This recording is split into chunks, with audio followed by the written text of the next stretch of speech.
Have you ever felt that positive visualization hasn't changed your life as much as you would hope?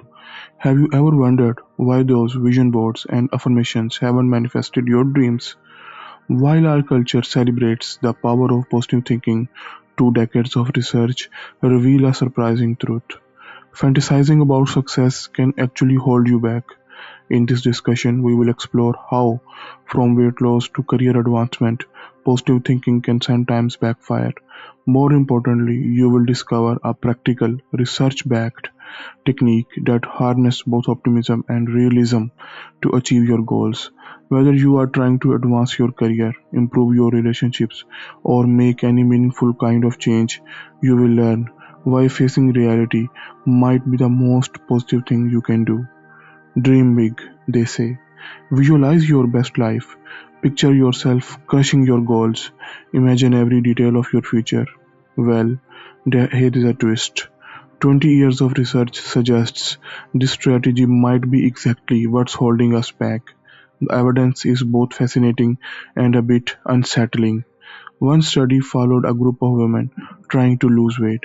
You might think the ones who harnessed their imagination, who spent time visualizing themselves looking slim, would be more motivated. Instead, they lost 24 pounds less than those who didn't indulge in these rosy visions. The same pattern showed up everywhere researchers looked. A 1988 study of job seekers found that those who frequently imagined themselves in their dream positions ended up sending out fewer applications and landing lower paying jobs. In another study, college students who daydreamed about romantic connections were less likely to actually ask someone out. What makes these and other study findings so compelling isn't just their consistency, it's how carefully they were verified. When some researchers studied effects on academic performances, they didn't just ask students how they were doing, they tracked actual grades. When they looked at recovery from hip surgery, they brought in physical therapists who knew nothing about the study to measure patient progress. Time after time, across months and years of follow-up, the pattern held. The more people indulged in idealized visions of the future, the less they achieved in reality. The question is why? Why is that so? Think of it like watching movie trailer versus actually making a film. The trailer gives you some of the emotional payoff, the excitement, the triumph, the satisfaction, without any of the grueling work of production. Our brains can fall for a similar trick. When we spend time fantasizing about our goals, we get a little bit of pleasure, one that feels nice but can actually sap our drive to pursue our goals in real life.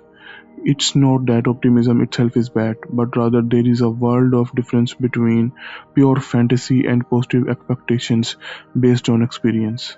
When we let ourselves get lost in those perfect, polished daydreams, we can end up undermining the very things we are dreaming about. Do you want to predict an economic downturn? Skip the complex financial models and try this. Count how many times business leaders say everything's going to be fine. The damage done by positive thinking isn't just personal, it ripples through our economy in ways that are both surprising and measurable. When researchers analyzed financial news coverage during the year 2007 to 2009 crisis, they discovered something remarkable. They discovered that the more positive language appeared in USA Today's financial pages, the more likely the Dow Jones was to decline in the following weeks. It's like the market had a built-in irony detector. But it gets even more interesting. The same researchers looked at presidential inaugural addresses going back to 1933, hunting for patterns between positive language and economic performance. The correlation was clear and consistent. And negative. The more a president painted rosy pictures of Americans' economic future, the more likely his term was to see rising unemployment and falling GDP.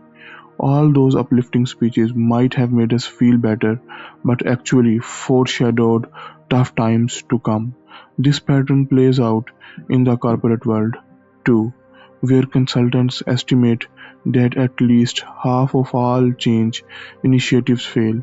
While companies love to blame poor communication or insufficient funding, there is deeper issue at play. Just like individuals who daydream about weight loss instead of hitting the gym, organizations can get caught up in the feel good story of innovation while skipping the hard work of execution. It's one reason why so many startups fail in their first 5 years. They are often better at dreaming up the next big thing than doing the unglamorous work of building a sustainable business. The next time someone tells you to think positive, you might want to ask them to be more specific. As it happens, not all positive thinking is created equal. When it comes to optimism, we have actually been lumping two fundamentally different mental processes under one label. The first is what psychologists call positive expectations. This is the kind of optimism that comes from looking at your past successes and concluding reasonably that you will succeed again. Think of a baseball player who has been hitting who has been hitting 300 all season, feeling confident about their next time at bat. That kind of optimism, grounded in experience, actually does help people achieve their goals. But there is also its seductive cousin, the free floating fantasy. This one is untethered from reality. It's the D student picturing themselves with straight A's without considering the actual work of changing their habits, or the entrepreneur daydreaming about a $1 billion IPO without thinking through the countless problems they will need to solve first. This is the kind of positive thinking that seems to short circuit our motivation. The psychology behind this distinction is fascinating. When we engage in pure fantasy, our brains respond as if we have already achieved our goal, triggering the same reward circuits that fire when we actually succeed. It feels good, and yet that's the problem. Instead of motivating us, these pleasant daydreams serve as a kind of mental substitute for real achievement. They give us just enough emotional satisfaction to take the edge off, while allowing us to avoid confronting the obstacles and challenges that stand between us and our goals. It's like our brains can't tell the difference between visualizing success and actually achieving it. The distinction between reality based and fantasy positive thinking matters. Why? The question is why?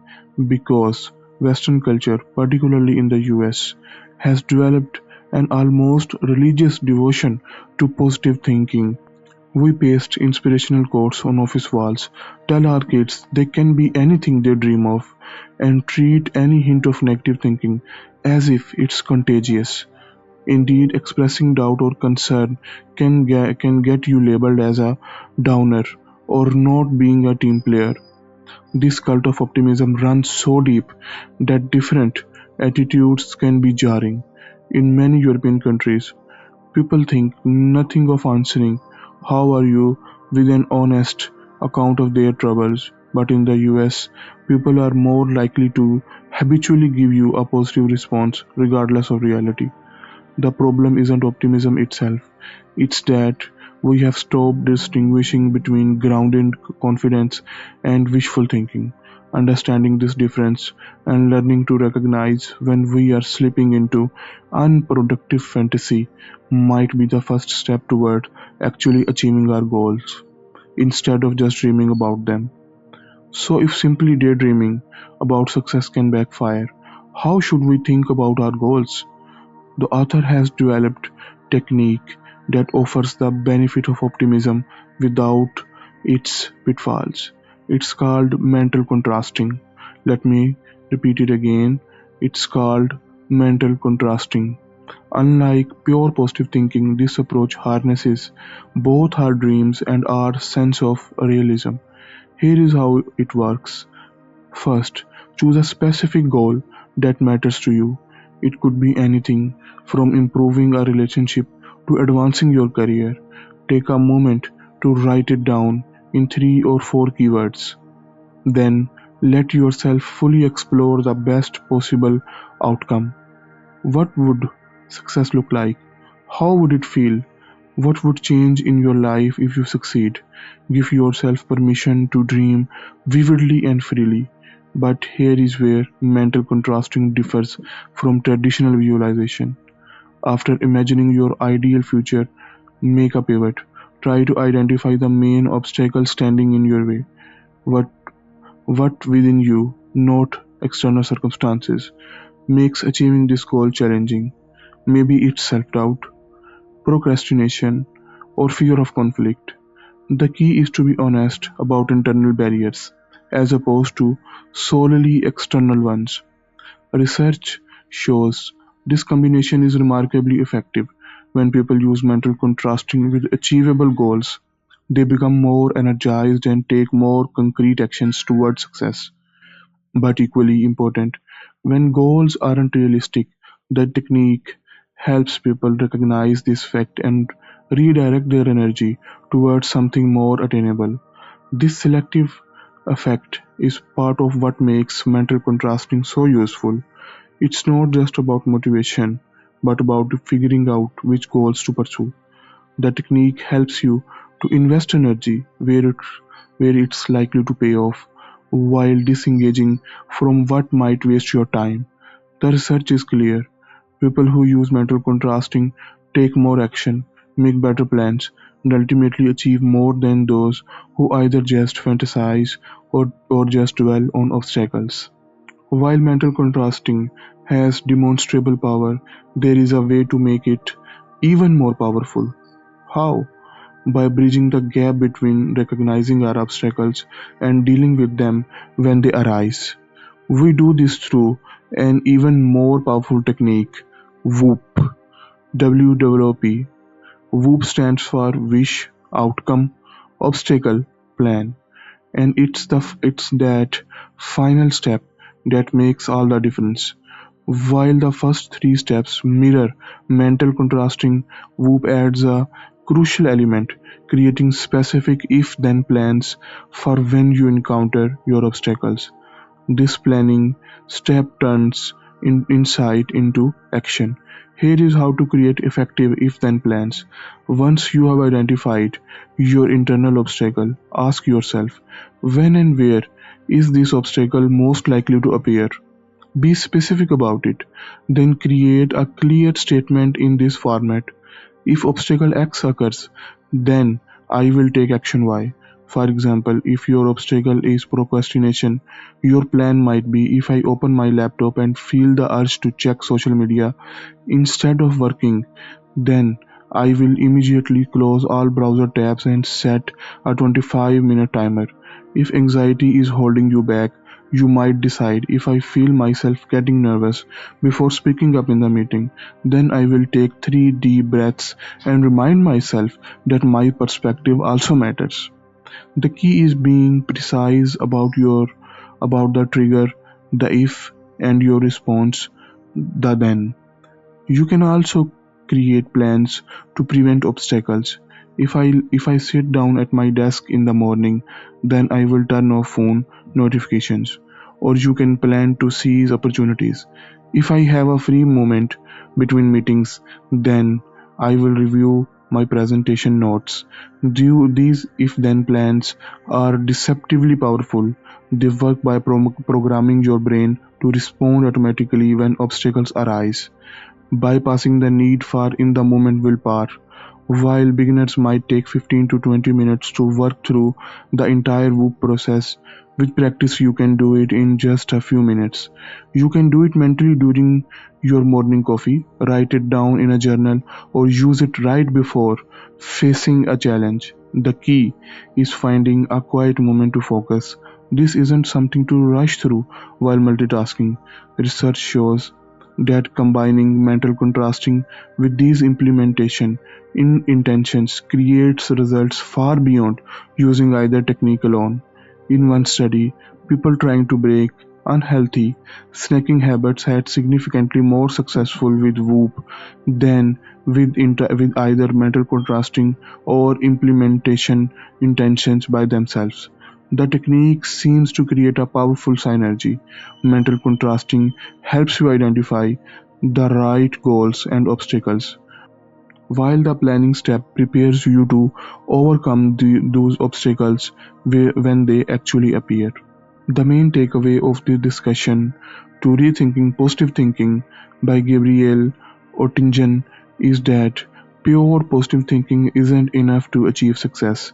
Research shows that indulging in idealized fantasies often reduces motivation and leads to worse outcomes.